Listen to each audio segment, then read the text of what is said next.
What if I told you that everything you need to transform your financial life is hidden in just one single verse of the Bible? Yes, you heard that right. Most people struggle with money because they only focus on what they can receive while completely ignoring a spiritual key that has already changed the lives of thousands.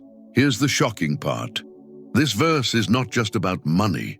It's about an entirely new way of seeing your resources, your purpose, and your blessings. And what's even more surprising is this. Almost everyone has read it before, but very few have truly understood it. This is not a motivational phrase to print on a poster. This is a revelation of how biblical prosperity really works. And today I will show you how to apply it in both practical and spiritual ways. By the time you finish this video, you'll see how this knowledge can completely shift your reality. But before we dive in, I want you to do something important. Remove distractions. Close your other tabs, silence your phone, and prepare your heart. Because what you are about to hear might be the piece you've been missing for years, the missing key to unlock the flow of blessings in your life. Think about this. Many centuries ago, a young king prayed, but he didn't ask God for wealth or fame or victory over his enemies. He asked for wisdom. That king was Solomon, and because of his humility, God not only gave him wisdom, but also unimaginable wealth and prosperity. This story teaches us something powerful. True prosperity doesn't begin with riches. It begins with a generous heart that is willing to give. Just as Solomon blessed his entire nation, God expects us to use what we have to bless others. And when we do, He opens doors for us to receive even more. The Bible makes it clear in Acts 20:35, it is more blessed to give than to receive. That's not just a poetic phrase, it is a deep spiritual principle that has the power to transform lives. This verse contains a powerful promise. Generosity is the pathway to abundance, because no one can give without first receiving. And the more you give, the more you are entrusted with. Generosity activates the divine cycle of biblical prosperity. Some people live like dams, accumulating, hoarding, keeping everything to themselves. But others live like rivers, allowing blessings to flow through them to reach more people. Here's the truth. The dam eventually dries up because it has nowhere else to store water. But the river never stops flowing because it is constantly connected to the source. Now ask yourself, are you living like a river that flows or like a dam that only hoards? In a world where so many are desperate for stability, this verse reveals the hidden key. It's not only about the physical act of giving, it's about a spiritual position of trust. The promises of God for your finances are directly tied to your willingness to share, to let go, and to practice justice. This is why many people never experience biblical abundance. They wait for something to fall from the sky while holding tightly to what they already have, unwilling to release it. But faith without release is fear. Think about the stories of men and women who understood this principle. Entrepreneurs who gave even when it seemed impossible and saw doors of opportunity open. Their act of faith in giving unlocked miracles. And now I want to ask you something. How many times has God placed something in your hands, but you kept it out of fear? How many times have you ignored the chance to be a channel of blessing for others? We've all been there, facing doubts, facing anxiety, especially when money is tight. But here's the truth. God doesn't ask us to give because He needs what we have. He asks us to give because He wants to change us. It's an invitation to live with the heart of Solomon, fully trusting that God is our endless source of provision. Remember this, the keys to abundance are not in what you keep, but in what you release with faith. True prosperity begins when you understand that everything you have came from God. And when you give, you align yourself with His divine plan to bless others through you. If you are believing for a financial breakthrough, or if you're facing challenges right now, I invite you to write your prayer request in the comments. As a community, we will stand together in faith and pray with you. Because you are not alone, And God still honors the faith of the generous. Picture this for a moment, a mighty river flowing with strength, carrying life everywhere it goes. Now picture a dam holding back the water, keeping everything for itself. Which of the two has a greater purpose? The answer is obvious: the river. Because it never runs dry. Because it flows, it never stops being supplied. This is the principle of giving to receive. Just as a river never runs out of water because it allows the flow, our lives are filled when we learn to release and share what we have. But when we live like a dam, hoarding and storing everything, we eventually block the very blessings we were praying for. The Bible says it clearly in Proverbs 11:25. The generous soul will prosper, and the one who refreshes others will himself be refreshed. This is not poetry. It is a law of heaven that has transformed lives for generations. Those who choose generosity see not only their own needs met, but also experience peace and satisfaction that money alone can never buy. This principle is not just spiritual, it is practical. You can see it in everyday life. Businesses that give back to their communities, that reinvest in meaningful causes, often prosper the most. People who give their time, their ideas, or their finances to help others discover unexpected opportunities and deep connections. It's no coincidence. Giving connects us to God's design for abundance. Look at history. Think of Andrew Carnegie, one of the wealthiest men of his time. He built an empire, yes, but he also gave much of his fortune away, creating libraries, schools, and projects that blessed entire communities. Carnegie understood something profound. Wealth without purpose is empty. But wealth used to serve others flows like a river, creating blessings that outlive us. And yet many of us live with a mindset of scarcity. We hold on tightly to the little we have, afraid that it will never be enough. But that fear is a trap. Like the dam, it eventually leads to stagnation and emptiness. Here's the truth. Every time we give, we are declaring with our actions, my provision doesn't come from my bank account, it comes from God. Generosity is not only about money. Sometimes it's your time. Sometimes it's your skills. Sometimes it's simply listening to someone who needs hope. But here's the secret. The more you give, the more your capacity to receive expands. Giving enlarges your life. It creates space for God to pour more into your hands. That's the divine circle of abundance. Something so simple yet so powerful. Every act of generosity breaks chains of fear. Every act of generosity pushes back the poverty mindset. Every act of generosity turns you into a river of blessing. So let me ask you this. Are you ready to stop living like a dam and start living like a river? Because if you are still breathing, you have already received something from God. Life itself is proof of His generosity. Gratitude is the foundation of prosperity. When you recognize what you've already received, fear loses its grip, and your heart becomes free to give with joy. That is when the cycle of abundance begins to move in your favor. The Bible confirms it again in Luke 6:38. Give, and it will be given to you. A good measure, pressed down, shaken together, and running over, will be poured into your lap. Gratitude and generosity are the keys to unlock heaven's provision. Write this declaration in the comments right now. I choose to be a river, not a dam. Let's fill this space with faith. Let's declare together that we are ready to let God's blessings flow through us. Think for a moment about John D. Rockefeller. Before he became one of the wealthiest men in history, he was just a young worker earning very little. Yet even then, he made the choice to give. He didn't wait until he was rich. He tithed from the little he had, believing that what seemed small in his hands could become much when placed in God's hands. And what happened? His generosity not only blessed others, it also opened the door for his own prosperity. He discovered what the Bible has been teaching all along. The one who gives becomes a river that never runs dry. But here's the question that many wrestle with. How can I give when I feel like I don't even have enough for myself? The answer is both simple and challenging. It starts with gratitude. Giving is not about the amount.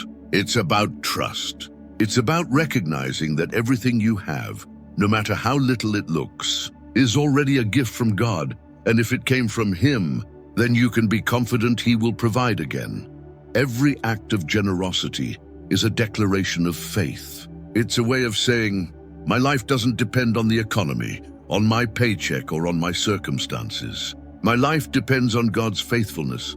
That kind of trust breaks the chains of fear and opens the door to greater blessings. This is why gratitude is so powerful. Gratitude shifts your focus. Instead of obsessing over what you lack, you begin to see what you already have. And that awareness transforms your heart. It frees you from fear and prepares you to give with joy. Yes, it may seem illogical. Human reasoning says, if I give, I'll have less. But God's principle says, when you give, you multiply. The more you sow, the more you reap. And it doesn't only apply to money. It applies to time, to encouragement, to acts of kindness. Everything you sow will eventually return as a harvest. So the next time you feel like you have nothing to offer, remember this. If you are alive, if you are breathing, then you already have something to give. And when you give, you step into God's cycle of abundance, a divine design that fills you with peace, purpose, and provision. If this truth is speaking to your heart, declare it with faith in the comments. What I give will multiply. Let your words be seeds of faith today. Have you ever felt stuck? Like no matter how much you pray, the blessings just don't seem to arrive. Often the reason is hidden in something we overlook, the habit of holding back. Living like a dam, storing everything out of fear, may feel safe for a while, but over time it leads to spiritual and financial dryness. A dam eventually becomes stagnant, but a river, because it constantly releases, never stops receiving. That's the design of God's kingdom, flow, not hoarding. The Bible makes this principle clear in Proverbs 11:24. There is one who scatters, yet increases all the more, and there is one who withholds more than is right, but it leads to poverty. The problem with living like a dam is not only material, it's spiritual. When we hoard, we disconnect ourselves from God's purpose to make us channels of blessing. Many people work hard, save, even invest, yet still feel empty inside. Why? Because they are focused on accumulating, not on sharing. God's financial promises are not designed to stop with us. They are meant to flow through us. Abundance isn't about how much you can store. It's about how much you allow to pass through your hands to impact others. Think about modern examples. When Jeff Bezos started Amazon, he didn't maximize profit right away. Instead, he reinvested, giving value first to customers. At the time, it looked risky. But that mindset, giving value before demanding return, turned Amazon into one of the most prosperous companies in the world. He understood a principle of flow. Growth comes through release, not through holding back. Many of us confuse saving with hoarding. We think we're being prudent, but in truth, when we refuse to release what God has placed in our hands, we are acting in distrust. And distrust closes the door to abundance. So stop asking, how much can I keep? And start asking, what can I give today to make space for more? Living like a river doesn't mean being reckless. It means trusting that God is your source. It means daring to release, even when it feels like you don't have much. Because here's the truth. A river never flows by its own strength. It flows because it's connected to a greater source. And so are you. Every time you choose to give, something shifts inside you. You are declaring, I don't depend on myself, I depend on God. So today, stop living like a dam. Start flowing like a river. Watch how God transforms your life into a channel of blessings. Not only for you, but for those around you. If you're ready to make that shift, write this in the comments. I choose to flow like a river. Let's declare it together in faith. But what about those moments when giving feels impossible? When the bills are piling up, when the money in your hand doesn't seem enough even for yourself. That's when generosity becomes the greatest act of faith. The Bible gives us a striking example in 1 Kings 17, the widow of Zarephath. She had only a handful of flour and a little oil left, It was all she had to feed herself and her son before they starved. Yet when the prophet Elijah asked her for bread, she chose to give. She could have held on tightly to her last meal, but instead, she trusted God. And what happened? The flour and oil never ran out. Maybe today you feel like that widow, staring at your limited resources, wondering how you'll make it through tomorrow. I know that fear. We've all been there, counting coins, calculating, trying to stretch what little we have. But here's the truth. What looks small in your hands becomes unlimited in God's hands. Giving in times of lack is not about losing. It's about sowing into the soil of God's provision. It's like planting a seed in the middle of a drought. It feels risky, but it's the only way to unlock a harvest. Every time you dare to give in hard times, you're rebelling against fear. You're declaring, "My life doesn't depend on what I see, it depends on the God who provides." That act of faith sends a message to heaven, and God never ignores faith. This doesn't mean giving recklessly or beyond wisdom. Generosity is not about draining yourself. It's about trusting God enough to release what you can, even when it feels small. A word of encouragement, a small act of service, a few minutes of your time, these are seeds too. And every seed planted in faith brings a return. Think about how powerful a simple act of generosity can be. A kind word can lift someone's spirit. A small gesture of help can open an unexpected door. Giving doesn't just affect the receiver, it transforms the giver. It opens your heart, aligns your spirit with God, and connects you to a life of overflow. So if you are in the middle of a financial storm right now, remember this: God is not asking you to give because He needs what you have. He's asking you to give because He wants to free you from fear and show you that He is your source. If this resonates with you, declare it boldly in the comments. I trust God as my source. Write it down as an act of faith and let it be your seed today. In today's world, generosity might sound outdated or even illogical. People are taught to compete, to accumulate, to protect themselves at all costs. But the principle of giving is not just spiritual. It is also practical, and it works in every area of life. The most successful people and businesses today prove it. Investors don't keep all of their first profits locked away. They reinvest. They sow back into their projects, and that reinvestment multiplies their results. This reflects the biblical truth. What you sow, you will reap. Passive income is another modern example of this principle. Think about properties or businesses that generate income month after month. When people share part of those earnings, when they choose to give, their impact multiplies, and often they see unexpected returns. It is a direct reflection of God's promises for finances. Generosity opens doors that effort alone cannot, and generosity is not limited to money. Look at companies like Patagonia.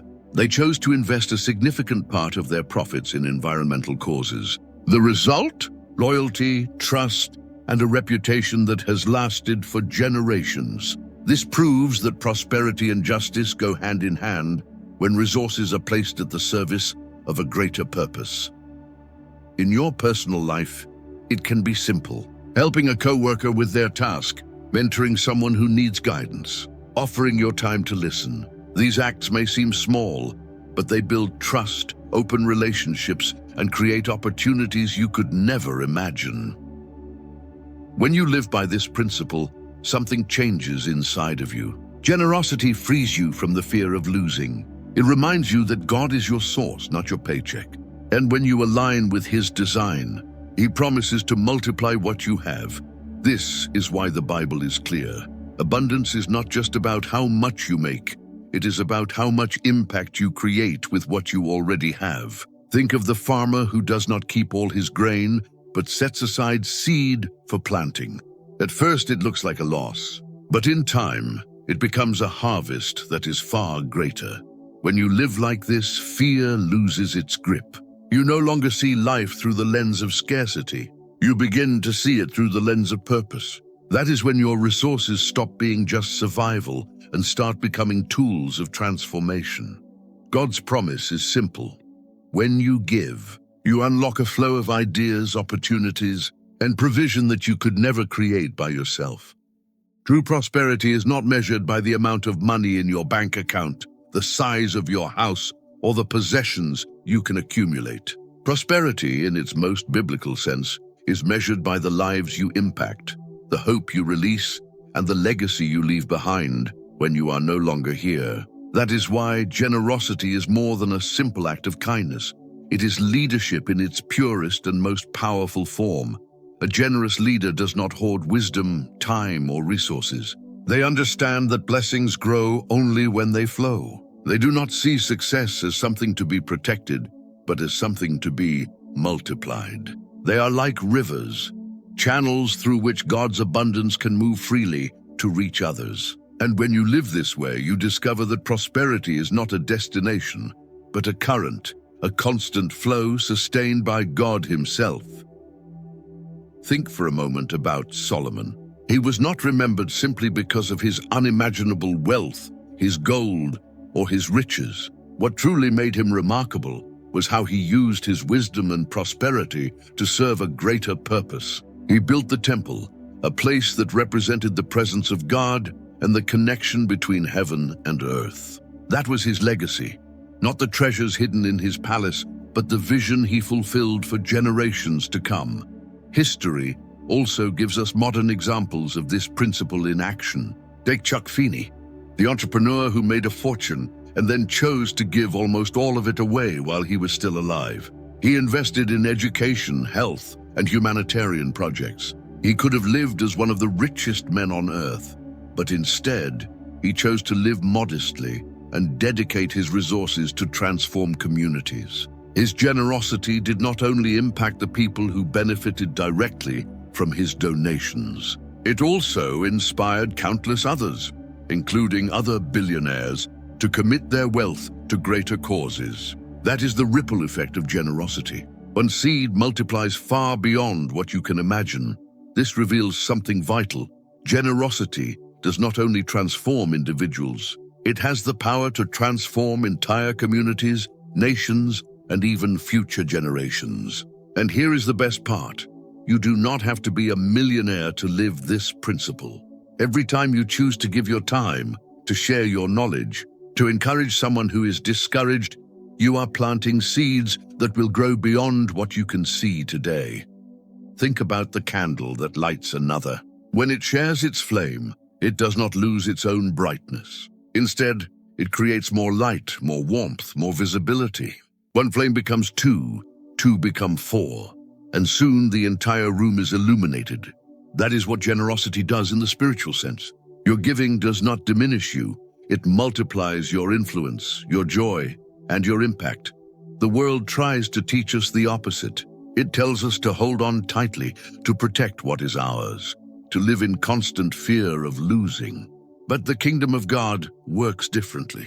In God's economy, what you release grows, what you sow multiplies, and what you give away returns in ways far greater than you can imagine. That is why the Bible says, "The generous will prosper. Those who refresh others will themselves be refreshed." Prosperity does not come by building walls around your blessings. It comes by opening your hands and allowing God to use you as a channel. Imagine what your life would look like if you began to live as a channel instead of a container. Imagine if every resource you received, every skill you developed, every connection you built became not only for you, but also for others. You would no longer live in survival mode. You would begin to live in mission mode. You would no longer ask, "How much can I gain?" Instead, you would ask, "How much can I impact? How many lives can I touch with what God has entrusted to me?" When you shift into that mindset, something powerful happens. Your life takes on eternal meaning. Your days are not just about working, earning, and spending. They become about sowing seeds that will grow into legacies. Your influence reaches further than you could ever go physically, because the impact of your generosity continues even when you are not there. Just like Solomon's temple stood long after his reign ended, your acts of giving will continue to bear fruit long after you are gone. This is the beauty of living in alignment with God's design. Abundance stops being temporary. It becomes generational. It becomes eternal. And this is why God calls us to give, not because He needs what we have, but because He wants us to experience the joy of being co-creators with Him, builders of a kingdom that will never fade.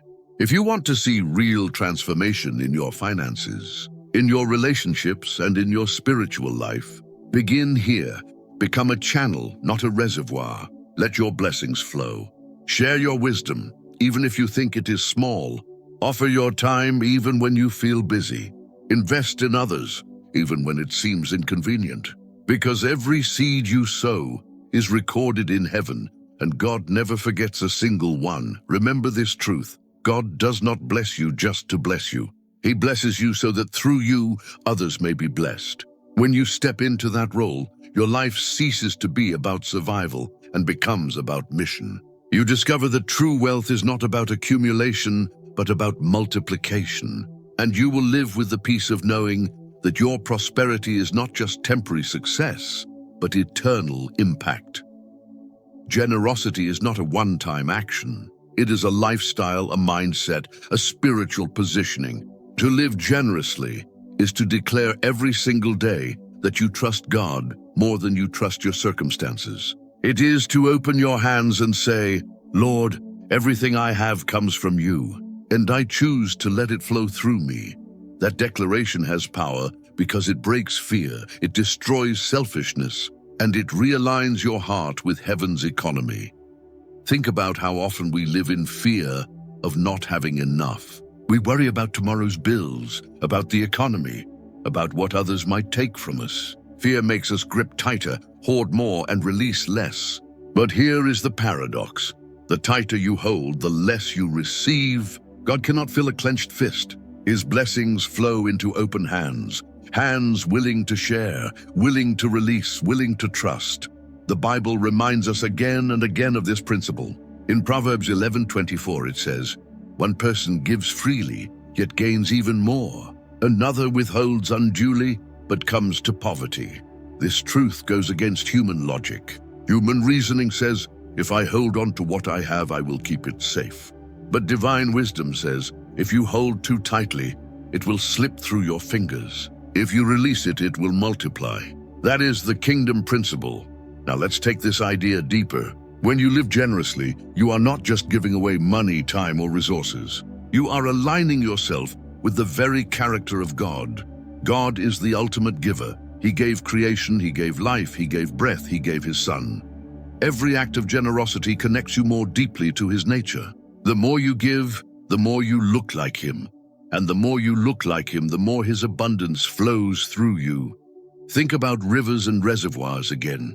A river is constantly in motion, constantly receiving and releasing, constantly alive. A reservoir may seem full, but without movement, it becomes stagnant, lifeless, and limited.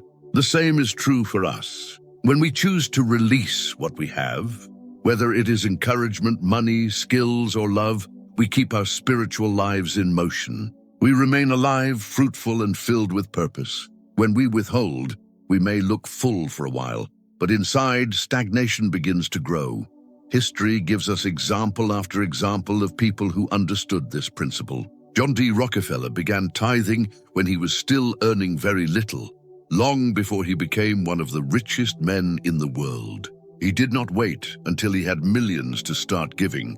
He started when he had almost nothing. That decision, that trust in God, unlocked blessings that not only built his wealth, but also created hospitals, universities, and institutions that still impact lives today. He chose to be a river, not a reservoir.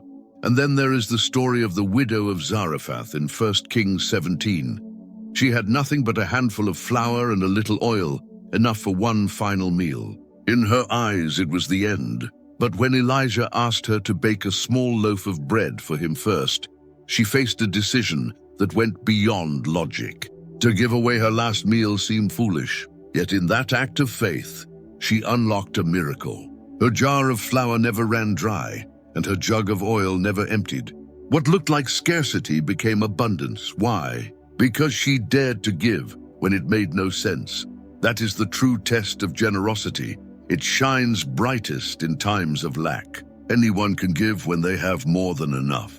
But when you choose to give in the valley, when resources seem scarce, when fear whispers that you cannot afford to release anything, that is when faith truly speaks. And faith always invites the supernatural. You may ask yourself, but how can I give when I barely have enough to cover my own needs? The answer is this: generosity is not about the amount, it is about the trust. It is not measured in dollars, hours, or material goods. It is measured in faith. Even the smallest act, when done with a trusting heart, carries eternal weight. Jesus himself pointed this out when he saw the widow in the temple giving 2 small coins. To others, it looked like almost nothing, but to him, it was greater than all the large offerings, because she gave out of faith, not abundance, and this principle goes beyond finances. Think about your daily life. How often do we underestimate the power of small acts? A kind word, an encouraging message, a prayer offered for someone in need. These are seeds too. They may not cost money, but they carry eternal value. To someone lost in despair, your simple words could be the spark of hope that changes everything. To someone ready to give up, your presence could remind them that they are not alone. That is generosity. That is impact.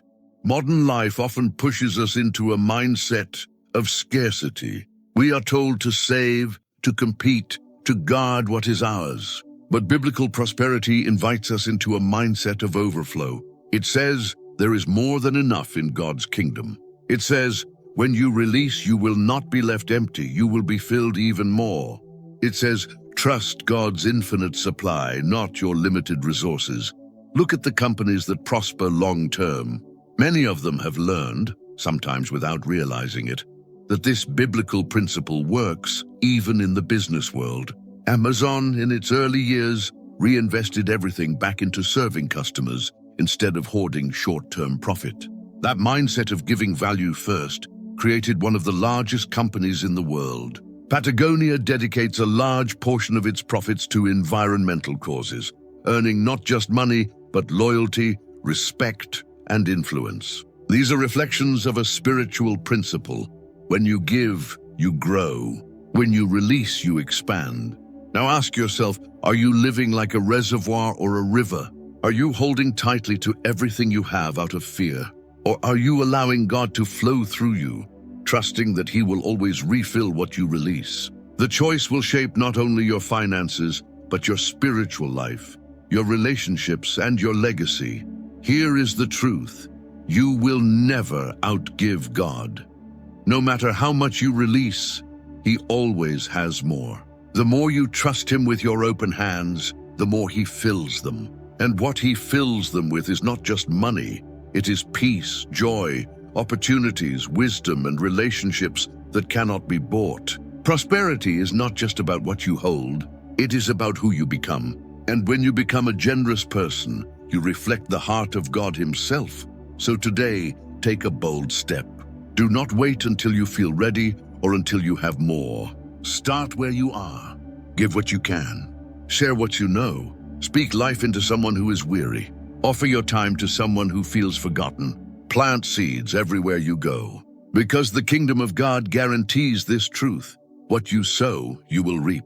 And the harvest will be greater than the seed you planted. There comes a moment in every believer's life when the question of trust becomes unavoidable. Do you trust your bank account, or do you trust your God? Do you trust your ability to hold on, or do you trust His ability to provide? That question sits at the very core of biblical prosperity, and the way you answer it determines whether you live in constant anxiety or in constant overflow. The world tells us that safety is found in storing, in accumulating, in building walls around what we have. But God's word tells us that safety is found in releasing, in flowing, in becoming a channel. This is why Jesus said in Luke 6:38, "Give, and it will be given to you. A good measure, pressed down, shaken together, and running over, will be poured into your lap." Notice how the promise is not that you will barely survive. It is that you will overflow. It is that what you release will return multiplied. But let's be honest, this is not easy. Fear always whispers the opposite. Fear tells you that if you give, you will lose. Fear convinces you that you do not have enough. Fear magnifies scarcity and minimizes God's promises. And many times we listen to fear more than to faith. That is why so many live with hands clenched tightly around what little they have, never realizing that those very clenched fists are preventing God from filling them with more. Think of it like this. A farmer who refuses to plant seed will never see a harvest. He might feel safer holding the seed in his hand, but in reality, that seed will eventually rot. It was never meant to be held forever. It was meant to be planted. Your resources, your gifts, your time, your finances are the same. They were never meant to be locked away in fear. They were meant to be released in faith. And when they are, the harvest will always exceed the seed. The Bible is filled with stories that prove this principle. The widow who gave her last 2 coins was praised by Jesus, not because of the amount she gave, but because of the faith it represented. Gideon's small army defeated thousands because he trusted God instead of numbers. The boy with 5 loaves and 2 fish saw his small lunch feed thousands because he offered it to Jesus. Every one of these stories points to the same truth. What you release into God's hands multiplies beyond measure. Now imagine if that boy had kept his bread and fish to himself. Imagine if he had thought, "This is all I have and it's not enough, so I better keep it." The crowd would have gone hungry. The miracle would never have been recorded, and he would have missed the opportunity to partner with Jesus in one of the greatest demonstrations of divine provision. That is what happens when we cling to what we have. We limit our own participation in God's miracles. Let's bring this principle into our own lives today. How often do we see someone in need, feel a tug in our spirit to help, but then silence it with excuses? I don't have enough myself. Maybe later, when I'm in a better place, someone else will step in.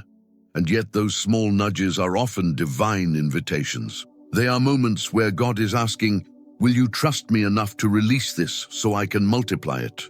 Every time you ignore that nudge, you miss a chance to experience the supernatural. Every time you obey it, you open the door to overflow. Generosity is not just about obedience. It is about transformation. It transforms your perspective. It teaches you that you are not the source, God is. It reminds you that you are not the provider, He is. And once you begin to live in that flow, fear begins to lose its grip. Suddenly, you are no longer terrified of giving because you have seen with your own eyes that every time you release, God refills. But let's go deeper. Generosity also transforms the atmosphere around you.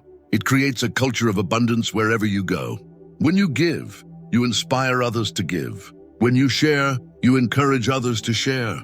It becomes contagious. Imagine if families lived this way, not competing with one another, but supporting one another.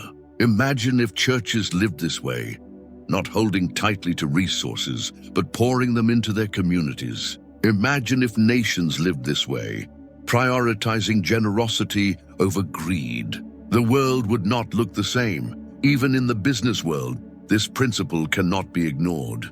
The most successful leaders and companies are those that add value to others. They understand, sometimes unconsciously, that when you give first, when you serve others before yourself, the rewards come back multiplied. Look at companies that reinvest into their employees, their communities, or the environment.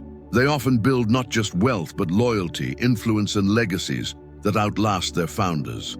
Now let's get personal. How are you living this out today? Are you a reservoir storing everything out of fear? Or are you a river, trusting that as you release, God will refill? Ask yourself honestly, what am I holding on to so tightly that I am blocking my own blessing? It could be money, but it could also be time. It could be forgiveness. It could be encouragement. Sometimes the most generous thing you can give is not material. It is emotional or spiritual. And when you release it, you unlock healing, restoration, and connection in ways you could never buy. Do not underestimate the power of your seed. The enemy will always try to convince you that it is too small to matter. But in God's hands, nothing is too small. A shepherd's staff parted the Red Sea. A jawbone defeated an army. A sling and a stone brought down a giant, and 2 fish and 5 loaves fed thousands. Your seed, however small it seems, carries supernatural potential when surrendered to God. This is the invitation God is extending to you today. Stop living in fear. Stop clinging to what you have as if you are your own provider. Open your hands, plant the seed. Be a river, not a reservoir, because the truth is, you will never experience the fullness of God's provision until you trust Him enough to let go. And when you do, you will discover that His supply is endless, His generosity unmatched, and His blessings overflowing. When we speak about generosity, many people immediately think of money. But let me tell you something crucial. Generosity is far greater than financial giving. In fact, some of the most powerful acts of generosity never involve a single dollar. They involve something even more valuable: your time, your energy, your compassion, your willingness to stand with someone in their darkest moment. Think about Barnabas, whose very name means son of encouragement. In the book of Acts, he sold a piece of land and brought the money to support the early believers. But his impact went beyond finances. He became a mentor, a supporter, a voice of encouragement for others. He believed in Paul when many did not. He invested his life in people, and because of that, his legacy still echoes today. That is the power of generosity that goes beyond money. It builds people, and when you build people, you change generations. In your life, there are people waiting for that kind of generosity. Someone is waiting for you to notice them, to say, "I believe in you," to give them the confidence they cannot find in themselves. Someone is waiting for you to use your skills to solve a problem they cannot solve alone. Someone is waiting for you to give them a few minutes of your time to listen, to pray, to show that they are not invisible. Do not underestimate these acts. To the world, they may look small, but in the kingdom of God, they are seeds with eternal harvest. The Bible tells us in Proverbs 11:25, "A generous person will prosper. Whoever refreshes others will be refreshed." Notice what it says, whoever refreshes others. That means your words, your prayers, your encouragement, your love. These can refresh someone's soul. And when you refresh others, God Himself promises to refresh you. That is an exchange far more valuable than any financial investment. The truth is, the world is full of people who are materially rich but emotionally bankrupt. They have money, but they lack peace. They have success, but they lack joy. They have influence, but they feel empty inside. Why? Because they have lived as reservoirs, keeping everything for themselves. And in doing so, they have cut themselves off from the flow of true abundance. On the other hand, there are those who may not have millions, but they live generously. They give love freely. They serve others with joy. They share their time without hesitation. And those people radiate a richness that cannot be bought. They live with a lightness of spirit, a joy that no bank account can match. Because they have discovered the secret, it is more blessed to give than to receive. Now imagine what would happen if you chose to live that way every single day. What if you woke up each morning and asked, "How can I be a blessing today? How can I be a river that refreshes others?" Your life would no longer feel meaningless or repetitive. It would take on divine purpose. Every conversation, every encounter, every moment would become an opportunity to sow seeds of life. And when you live like that, you begin to see miracles everywhere, not just in your finances, but in your relationships, your health, your peace of mind. Scientific studies have even confirmed this biblical truth. People who live generously, who volunteer, who help others, who give of themselves, report higher levels of happiness, lower levels of stress, and even better physical health. Why? Because God designed us to give. When we give, we align with His design. We become conduits of His love, and that alignment produces wholeness in every area of our lives. But here's something even deeper. Generosity is warfare. Yes, you heard that right. When you choose to give, you are waging war against fear, against greed, against selfishness, against the spirit of poverty that wants to keep you trapped. Every act of giving declares, I trust God, not my fear. I believe in abundance, not scarcity.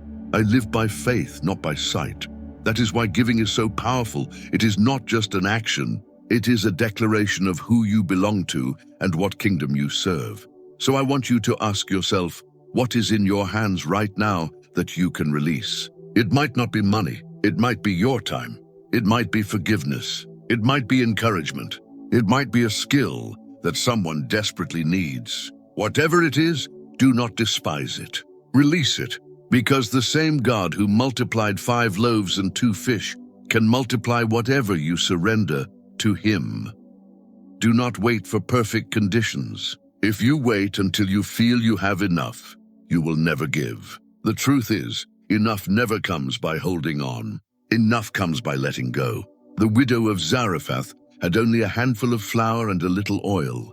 The boy had only 5 loaves and 2 fish. Rockefeller had only a small paycheck when he began to tithe. What they had seemed insignificant, but when they released it, heaven moved. And remember this, you cannot outgive God. Whatever you release into His hands will return multiplied. It may not always come back in the same form. It might not be money for money, but it will come back in peace, in opportunities, in relationships, in unexpected provision. God always honors faith, and generosity is faith in action. So let today be the day you shift your perspective. Stop asking, what do I have to lose? And start asking, what do I have to give? Live as a river, not as a reservoir. Open your hands, release your seed, and watch as God fills your life with blessings you cannot contain. Because the truth is simple, the generous will prosper, and those who refresh others will themselves be refreshed. That is not just a verse, it is a promise. One of the greatest traps we fall into when it comes to money, success, and resources is the illusion of control. We believe that if we just work harder, plan smarter, or hold tighter to what we already have, then somehow we will secure our future. But the Bible teaches us a radically different truth. The future is not secured by what we hold. It is secured by what we release into God's hands. Think of the farmer once again. If he holds on to his seed, storing it in a bag in his barn, he may feel safe for a while. But in reality, that seed will eventually die unused. It carries the potential of a harvest, but that harvest will never come unless the seed is buried, surrendered, and released into the soil. Your life is exactly the same. The gifts, the resources, the opportunities God has given you are seeds. If you cling to them, they may feel safe, but they will never multiply. Only when you release them in faith, through generosity, through obedience, through trust, do they grow into something greater. This is why the Bible says in 2 Corinthians 9:6, whoever sows sparingly will also reap sparingly, and whoever sows generously will also reap generously. Notice the language. It does not say whoever keeps will reap. It says whoever sows. That means the act of release is the very key to abundance. Holding does not produce harvest. Releasing does, but this is where so many struggle. We live in a world that praises accumulation. The world tells us that the more we gather, the more we store, the more successful we are. But God's kingdom works on the opposite principle. The more you give, the more you grow. The more you release, the more you receive. And the reason is simple, because when you give, you align yourself with God's own heart. Think about it. God so loved the world that He gave. He did not withhold His Son. He released Him. And through that act of giving, salvation multiplied to billions. That is the model of true prosperity. Not holding, not hoarding, giving. And here is the beautiful paradox. The more you give, the less you fear. Why? Because every time you give, you prove to yourself that God is still your provider. Every time you release something valuable, you open the door for God to refill it with something greater. Fear begins to lose its grip because you realize that your supply never depended on your wallet, your job, or your circumstances. It always depended on Him. There is an image I want you to picture in your mind, a clenched fist and an open hand. The clenched fist is tight, protecting what little it has, unwilling to release. It looks strong, but in reality, it is weak. It cannot receive anything new because it is too busy holding on. The open hand, on the other hand, looks vulnerable, but it is powerful. It can release what it has, and in doing so, it can receive more. The open hand is the hand that God fills. Which one are you living with today? Some of the greatest leaders in history understood this principle, even outside of the church. Take Andrew Carnegie. He built a fortune, but he realized that wealth without purpose was empty. So he gave much of his wealth away, building libraries, schools, and institutions that shaped generations. His giving turned his fortune into a legacy. Or think of Chuck Feeney, who gave away nearly all of his billions while still alive, choosing to live simply so that others could benefit.